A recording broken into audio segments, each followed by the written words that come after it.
దాక్కున్నావు నువ్వు? ఏం చర్యలు తీసుకున్నావు? రథాలు తగలబెట్టిన రోజున ఏం చర్యలు తీసుకున్నావు?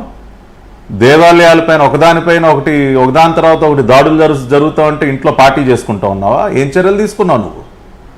తిరుమల కొండపైన అన్యమత ప్రచారం జరుగుతుంటే ఏం చర్యలు తీసుకున్నావు? కాబట్టి ఇట్లా చెప్పుకుంటూ పోతే అనేక సంఘటనలు.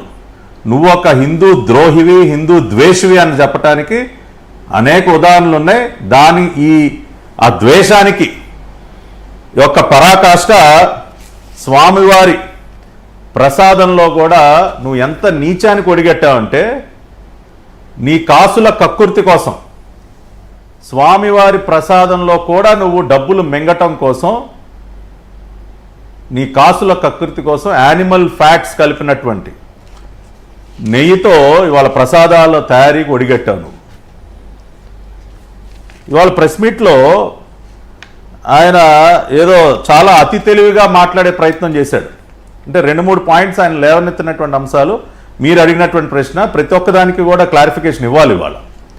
ఒకటి, ఆయన ఏమంటా ఉన్నాడు, ఈ శాంపుల్ జూలై నెలలో పంపించారు, జూలై 12 ఎప్పుడు, దాని టెస్ట్ రిపోర్ట్ జూలై 23 వచ్చింది, అసలు మాకేం సంబంధం, అప్పుడు ముఖ్యమంత్రి చంద్రబాబు నాయుడు గారు కదా, ఏఆర్ ఫుడ్స్తో మాకేం సంబంధం అని చాలా అమాయకంగా మాట్లాడుతూ ఉన్నాడు.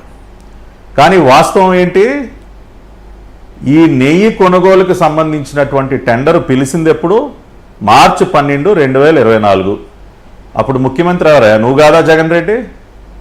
ఈ టెండర్లో ఏఆర్ ఫుడ్స్కి ఫైనలైజ్ చేసింది మే 8, 2024. ఆ రోజున ముఖ్యమంత్రి నువ్వు కాదా? టీటీడీ చైర్మన్ నీ కరుణాకర్ రెడ్డి కాదా నీ కుటుంబ సభ్యుడు, నీ బాబాయ్? పర్చేజ్ ఆర్డర్ ఇచ్చింది మే 15, 2024. ఆ రోజున చంద్రబాబు నాయుడు గారు ముఖ్యమంత్రి రాష్ట్రానికి. నువ్వు కాదా ఈ రాష్ట్రానికి ముఖ్యమంత్రి? టీటీడీ నీ చేతుల్లో లేదా ఆ రోజున? ఇవాళ దీన్ని బట్టి చాలా స్పష్టంగా ఏఆర్ ఫుడ్స్ని ఎంపిక చేసింది నువ్వు, ఏఆర్ ఫుడ్స్కి పర్చేజ్ ఆర్డర్ ఇచ్చింది నువ్వు, 319 రూపాయలకి నువ్వు ఒప్పందం చేసుకుంది నువ్వు జగన్ రెడ్డి. 319 రూపాయలకి అసలు కిలో ఆవు నెయ్యి, స్వచ్ఛమైనటువంటి ఆవు నెయ్యి ఎక్కడన్నా దొరుకుతుందా? అంటే తెలిసి చేసినటువంటి పాపం ఇది. ఇంత పాపాన్ని కొడిగట్టి ఇంకా సిగ్గు లేకుండా నువ్వు వచ్చి మాట్లాడతావు మీడియా ముందుకు వచ్చి. ఇది ఫస్ట్ ఆయన లేవనెత్తినట్టు అంశం. దాన్ని బట్టి స్పష్టంగా అర్థమైంది కదండి ఎవరు పాపాత్ములో.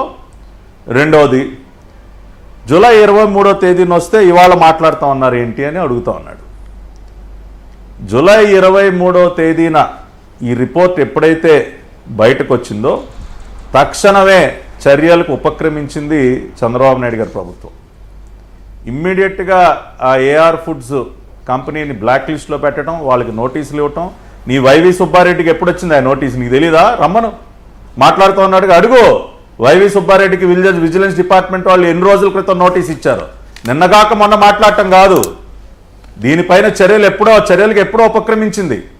ఇమ్మీడియట్గా ఒక ఎక్స్పర్ట్ కమిటీని నియమించి తక్షణమే మొత్తం ఈ వ్యవహారం మొత్తం అంతా కూడా స్టడీ చేసి మళ్ళీ కొత్త సప్లయర్ ఎంపిక ప్రక్రియని ప్రారంభించి ఆ ఏఆర్ ఫుడ్